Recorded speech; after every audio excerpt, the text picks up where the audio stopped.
And we are back on the Zero Hour. Joining us now is Aurin Squire. Aurin is a freelance journalist living in New York City. He is also a playwright. He has writing commissions all over the place. Dramatists Guild of America is at Dramatists Guild, Brooklyn Arts Exchange, and the National Black Theater being among them. He's written some great stuff lately that we wanted to bring to your attention and highlight. Aurin, thanks for joining us.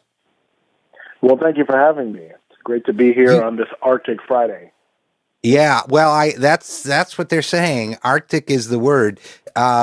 Listen, you've written some great pieces lately. We've been glad to see them. You released a new one this morning, which I hope we get to. But the one we wanted to at least start out talking to you about was the one you did in Talking Points memo, Black and Blue, Cops of Color in Post-Ferguson America. You know, a lot of people, I think, have had this thought cross their mind. What must it be like to be a police officer of color while not only while all the Black Lives Matter demonstrations are going on, but while all the incidents that have led up to the Black Lives Matter movement have been going on. And you wrote a piece on that, Black and Blue. What'd you find out? Well, I wrote a piece before that for the New Republic about the NYPD work stoppage and how it was a holiday for people of color. And that got a lot of attention. And from that, Talking Points memo wondered if I could interview cops from around the country, Black and Latino, and how they were dealing with post-Ferguson America and doing their jobs. Initially, no one wanted to talk to me. When I interviewed, emailed, called, tried to meet people in person, and it was just, as I say in the article, this blue wall of silence that I sort of expected, and I don't know whether the editor knew that, but it made it seem like, oh yeah, just do the article. I was like, you don't understand, you have to get over that initial silence, and how do you get someone to trust you, even if you say you're going to be anonymous? So the initial wave of people said no, and then afterwards, I just went to my friends of friends, using Facebook, using Twitter, social media, and getting connected to a few distant family members as far as friends and friends of friends in different areas of the country. And initially, it was what I thought it was going to be, which is very conservative views. And I took a class in college at Northwestern about intro to sociology using military mentality as a study. And it was taught by Charles Moskos, who was Bill Clinton's military advisor, and he's the one that came up with Don't Ask, Don't Tell as a policy. And he studied the military for years, and he was interested in the theory of racial equality through military training. And his concept was if everyone received some sort of military training, we would live in a more equal and free society. And so I read his book, and I was the only student, at least that's what he said, in 15, 20 years who read his book and had a question for him, which was if Black people feel 50% about issue A before getting trained in the military and feel 80% about issue A afterwards, and white people feel 75% about issue A getting trained in the military and feel 75% afterwards, then how is that equality? All that's happened is that Black people are thinking more like white people. And he was like, I never thought about that. And I was like, it seems like this military training just instills in people a lemming mentality, a paramilitary mentality, and a very conservative, we got to fight against the evil out there thinking. And I kind of presumed that would be the case for police officers, because anytime you break people down and give them basic training and break their mental, physical will down and then build them back up around a badge or flag or giving them an oath like they're a brotherhood, people tend to get very conservative. And people tend to think I'm wondering, conservative is one word, and another is, and by the way, I had a couple friends I grew up with who became cops, and I saw the change in them. In fact, some of them are very, I would say left wing or liberal or whatever on most issues, but you get to the policing issues and they fall back into that. Yeah, you could call it a conservative frame, but I think your comment there is very much on point, because it seems like an occupying army mentality. It seems like when they put on that uniform and go out into that community, they feel like they're among hostiles, as they say in the Army. And that's partially because a lot of police forces around the country are cutting back on pay and as substitutes using military people who are fresh out of the Army, paying them less and giving them shoddy training and just saying, well, you know how to use a gun, and sort of sending them out there in a lot of rural areas of the country, which is happening right now. In addition to the militarization of these police forces, getting weaponized, armored tank vehicles, a lot of them actually are coming from the military with that mentality. But it is a paramilitary group think. And as you know, the Stanford experiment, I could take probably 20 people off the street.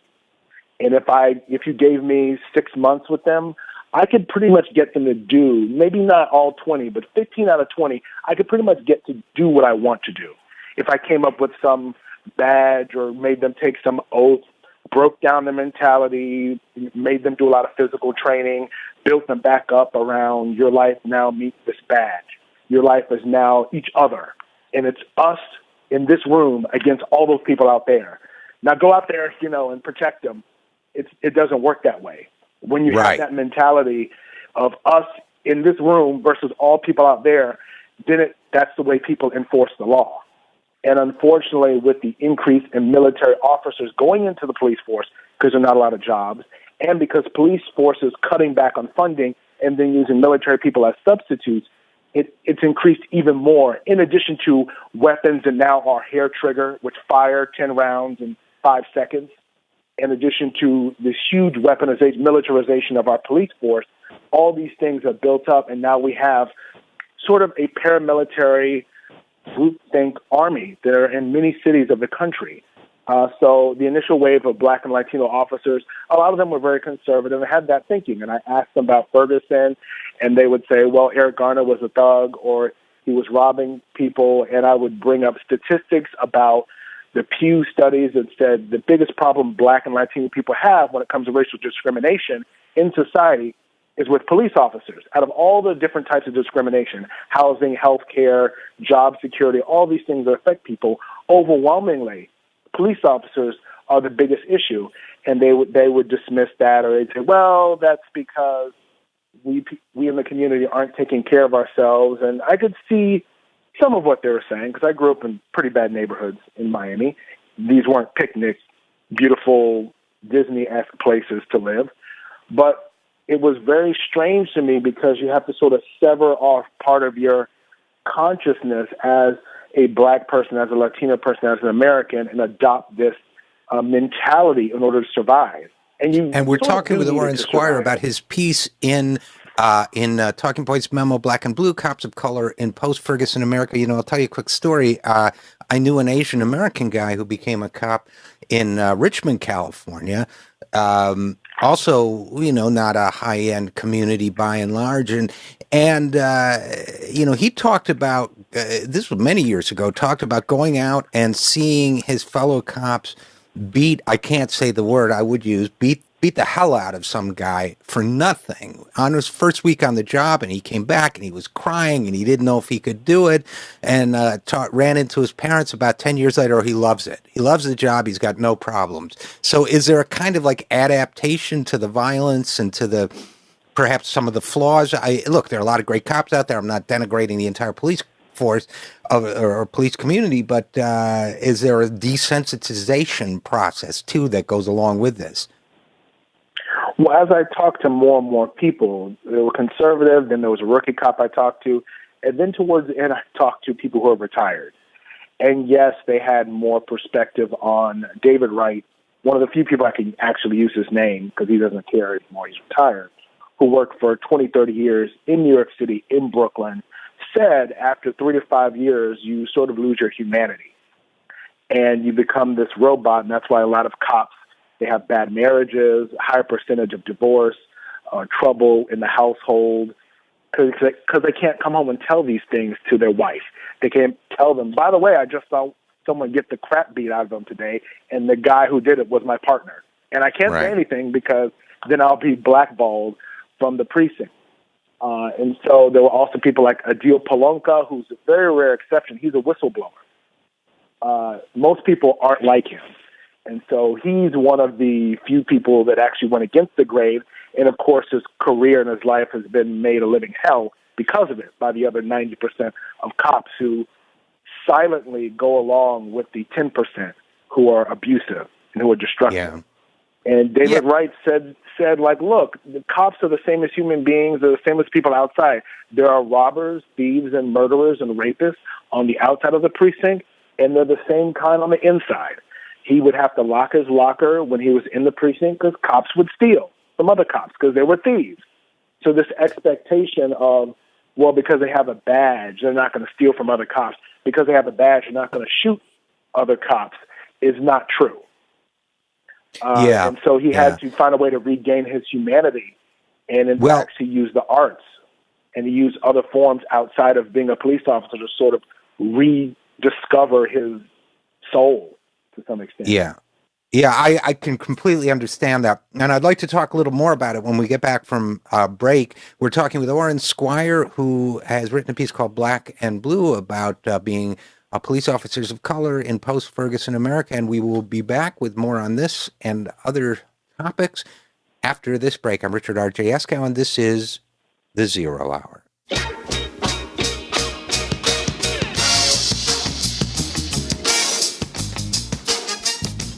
And we are back on the Zero Hour. I am Richard RJ Eskow. We're talking with Aurin Squire, journalist and playwright, about his piece, Black and Blue Cops of Color in Post-Ferguson America. And, you know, one other thought occurs to me, Aurin, that I just wanted to run by you, and then maybe we'll talk about your next piece. But, you know, how do I put this? Okay, I'm a member of a couple, I guess you could say, professional fraternities. We're not in a war footing the way police officers are, but, you know, if you part of the community of journalists or activists or whatever, you know, that radio people, whatever community I belong to, people are usually willing to say, well, you know, there's been corruption in radio, or activists shouldn't have done this, or this journalist was on the take, or whatever. But, you know, I tweeted out something when Eric Holder said that it was up to the community in Ferguson to get rid of the violent elements in their midst. I tweeted out something I thought was so uncontroversial in a way. I said, I hope he says the same thing to the police community, to weed out the violent offenders in your midst. Well, my cop friend that I grew up with was furious, and other people were furious, and I got a lot of negative pushback on that. That seemed to me, well, why wouldn't you say that? What is it about policing, you think, especially for people of color or progressive people, or people who you'd think would have, you know, a more enlightened attitudes, that makes them feel that you can't even dare suggest that a small minority might be misbehaving? Well, you see what happens when someone like Obama says the most bland, benign things when Professor Gates was arrested in his own house a few years ago. When he talked about Trayvon Martin could be his son, and how people just flared up in these outrage overreactions over these statements. And if you're a black officer who isn't a Harvard lawyer and doesn't have the White House behind him, they're probably going to face much more severe damage and abuse from saying even the most carefully worded statements in defense of human beings just trying to live their lives and not get killed or beaten down or bludgeoned to death.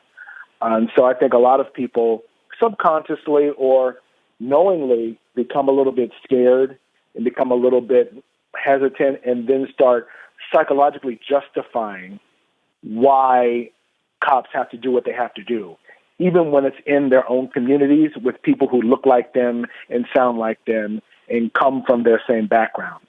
It's the only way I think you can live without wanting to quit or do harm against one of your fellow officers, or, you know, do harm against the general community, is to create this logic, this sort of Clarence Thomas thinking of, once you get in, burning the bridge or burning the ladder that was used to get you to where you need to be. It's a very weird, I don't want to say Uncle Tom, because most of them are not, and many cops get called that unfairly, but it's a very weird screwball thinking that you have to do. The human beings are very adept at doing it, not just black or Latino people, I mean, we are tribal human beings, and these Yes, paramilitary exactly. fit into that mentality, which is fear-based, us versus them. That's why the Republican Party is so successful. It's fear-based, us versus them. ISIS is coming to kill us. Ebola is going to kill all your kids. It's very attractive, even though it's 99% not true and ludicrous when you actually examine the facts. There's something in us, in that reptilian part of the brain, that responds instantly to that tribal mentality, and it can initiate stuff as opposed to the super ego, the more sophisticated rhetoric and logic parts of the brain, where it takes a while to get stirred up. Right. The problem with progressives, in my opinion. Right. No, I think that's exactly right. And always doubting ourselves. And I think with the police community also, their adrenaline is fired up for whatever 20, 30 years they're on the job, and that just intensifies that sort of primal tribal affiliation kind of thing. So I think you're exactly on point, and great piece, Aurin Squire. And I wanted to pivot for a couple minutes. We won't have time to do it justice, but you just put out a new piece, The End of Black Respectability Politics. Basically, and I don't want to paraphrase what you said and do it injustice, but in a sentence or two, what are you saying here? In 2014, after Ferguson, Eric Gardner, Tamir Rice, Beaver Creek Walmart shooting, and every time these things would happen, the cops would give the usual, they were a thug or they were doing this or that, and black respectability politics sort of plays into that, where it blames the victim. You shouldn't have been wearing a skirt that high. That's why that happened to you, man. Right. It blames the victim instead of actually addressing the systemic overall problem. Therefore, the systemic overall problem never gets addressed or fixed. And so black respectability politics was pull your pants up. Remember Pants on the Ground, that popular song everyone was singing? And then all the ordinances around the country about pulling your pants up, as if that would change things. As if pulling your pants up is magically going to transform the black community, and there will be jobs everywhere, and systemic problems of racism and obstacles and oppression that have existed for hundreds of years would magically disappear if the people who are most affected and victimized by it, black teens, pulled their pants up. And it's this very weird thinking of, now we're going to self-police ourselves so that everyone pulls their pants up, because that's when the promised land will come, when everyone has their pants pulled up and is speaking proper English. And it's been completely blown out of the water with Obama's presidency, the most eloquent man, black or white, we've probably had in the last 30, 40 years, and he's hated by 48% of the country. That is never going to change. Right, and you still have Dinesh D'Souza talking about you can't take the boy out of the ghetto. That's what you still get on the right, because the guy takes a selfie, as if everybody doesn't take selfies once in a while. So basically, you're the black respectability politics is a way of saying, blame the victim, as if before hip hop came in, black youth had all the opportunity in the world, and then they threw it away by lowering their pants. So I get that. I get where you're coming from. I hope people. 2014, I think the younger generation is beginning to reject that. It doesn't have the same pull. It doesn't have the same weight. When Al Sharpton came into Ferguson and tried to throw his weight around with the younger protesters, you saw how quickly that turned against him. And now he's sort of readjusted himself to fit in with the movement so he can get his, percentage cut as a race hustler. But the overall younger generation is refusing to buy into the whole, well, we need to be respectful and give the 10% cut to the Jacksons or the Sharptons or the Rainbow Coalition, or all these people that depend upon black respectability politics, which are used as a means to keep people confused, baffled, bamboozled, and in their place. Right. I mean, I think that I couldn't agree more. So we got about 30 seconds left. Any just quick closing comment on where you see this going? Well, I should have another piece this afternoon by the New Republic about the Oscars and Selma, and it sort of dovetails off of black respectability and looks at it from the other side of things, older white Oscar voters and the older white demographics. And we were also talking about the FBI's speech last week about racism and how it was sort of a dud because all he said was, we need to look into more studies and surveys. But I'm hoping that more police officers will come forward, and some of them have contacted me and giving me their cases and begin giving me all this information, and the more whistleblowers will be encouraged to speak out. And don't even get me going on the movies. We're going to have a whole other talk. I'm going to have to ask you back because we got a lot to say about the movies. Aurin Squire, playwright, journalist, a couple great pieces in Talking Points Memo, new one coming out in New Republic. Thanks for joining us. Thank you very much for having me. You bet. We will be right back after this. I'm Richard RJ Eskow, and this is The Zero Hour.